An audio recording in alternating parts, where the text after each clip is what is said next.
शाप केलं कंसाला आणि देवकी आणि वसुदेवाला मुक्त केलं कंसाने. कंस घरी गेला, पण कसली झोप. तो आता कृष्णमय झालाय, कालमय झालाय. चला आता तिकडे जाऊ, तिकडे काय होतं. सकाळी नंद बाबा गायींची सेवा करून आपण जाता येता या गायींचं दर्शन घेत चला. शेजारीच गायी, फार चांगला योग आहे हा. गोशाळेत गायींची सेवा करून माळ घेऊन बसलेले होते. ते हिंदी कथाकार सांगतात, अभी तक कैसा नहीं आया, अभी तक नहीं आया, अभी तक नहीं आया, अभी तक नहीं आया, असं ध्यान करत होते माळ घेऊन. तितक्यामध्ये नंद बाबाची बहीण सुनंदा ही धावत नंद बाबाकडे आली आणि एकदम ओरडली, म्हणाली, बाबा छोडो माला, आयो हे लाला. नंद बाबाने डोळे उघडले की काय आहे ती बातमी सांगतावर नंद बाबाने आपल्या गळ्यातली माळ सुनंदाला दिली. धावत धावत घरी गेले. बघतात तर सगळे लोक नंद महालाकडे धावतायत. बातमी नंद बाबाकडे येण्या अगोदर सगळ्या गावात पसरून गेली आणि लोक नाचतायत, गातायत. व्रज में हो रही जय जयकार, रंग घर लाला आयो.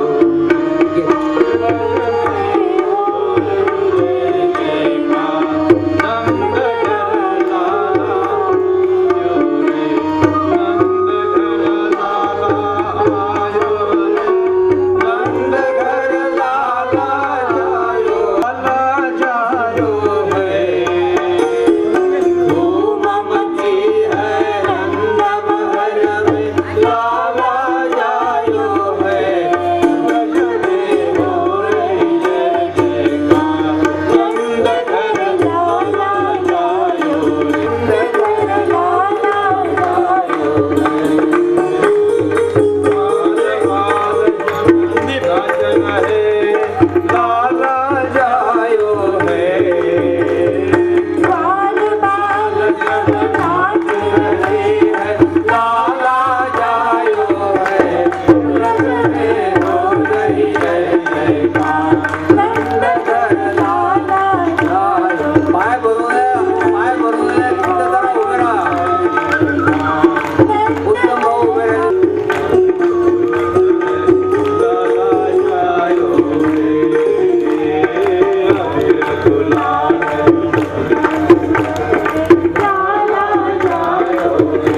इकडे भैया